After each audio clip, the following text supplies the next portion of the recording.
హరే కృష్ణ అందరికీ. భగవద్గీత 2వ అధ్యాయం వచ్చేసి సంఖ్యాయోగము. శ్రీకృష్ణ భక్తులందరికీ హృదయపూర్వక స్వాగతం.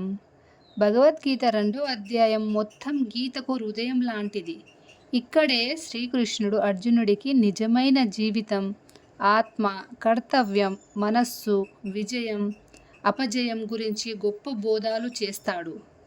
ఈరోజు ఈ అధ్యాయాన్ని చాలా సులభమైన తెలుగులో అర్థం చేసుకుందాం. ఫస్ట్ వచ్చేసి బాధలో కుంగిపోవద్దు.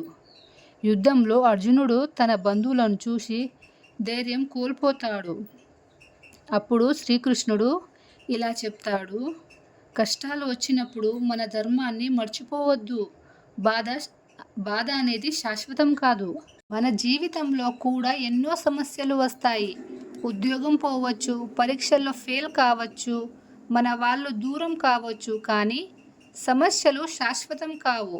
ప్రతి చీకటి తరువాత వెలుగు వస్తుంది. రెండోది వచ్చేసి ఆత్మ ఎప్పటికీ చనిపోదు.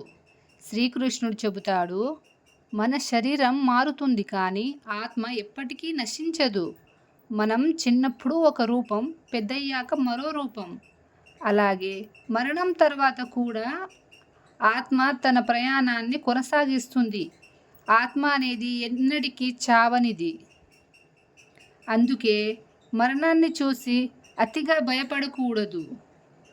మూడోది వచ్చేసి నీ కర్తవ్యాన్ని చెయ్యి. మనిషి జీవితంలో ముఖ్యమైనది తన బాధ్యత. విద్యార్థి అయితే చదవడం, ఉద్యోగి అయితే నిజాయితీగా పని చేయడం, తల్లిదండ్రులు అయితే పిల్లల్ని మంచి మార్గంలో నడిపించడం. ఇతరులు ఏమంటారో కాదు, మన ధర్మం ఏమంటుందో తెలుసుకొని చేయాలి. నాలుగోది ఫలితంపై ఆశ పెట్టుకోకు.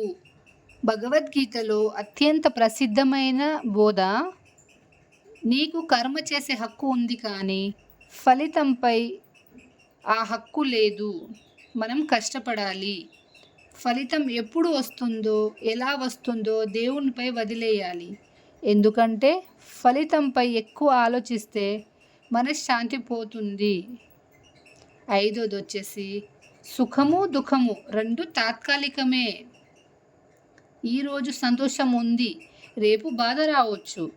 ఈరోజు బాధ ఉండి రేపు ఆనందం రావచ్చు. ఏ పరిస్థితి శాశ్వతం కాదు. అందుకే విజయంలో అహంకారం వద్దు, ఓటమిలో నిరాశ వద్దు. అందుకే సుఖము, దుఃఖము రెండు తాత్కాలికంగానే భావించాలి.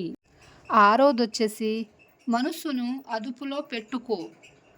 మనిషికి పెద్ద శత్రువు బయట కాదు, అతని మనసే.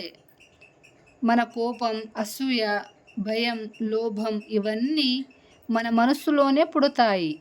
మనస్సు ప్రశాంతంగా ఉంటే జీవితం కూడా ప్రశాంతంగా ఉంటుంది. భగవద్గీత 2వ అధ్యాయం మనకు నేర్పేది ఏమిటంటే, బాధ శాశ్వతం కాదు, ఆత్మ అమరమైనది. కర్తవ్యాన్ని నిజాయితీగా చేయాలి, ఫలితాన్ని దేవునిపై వదిలేయాలి, మనస్సును నియంత్రించాలి, ప్రతి పరిస్థితిలో ప్రశాంతంగా ఉండాలి.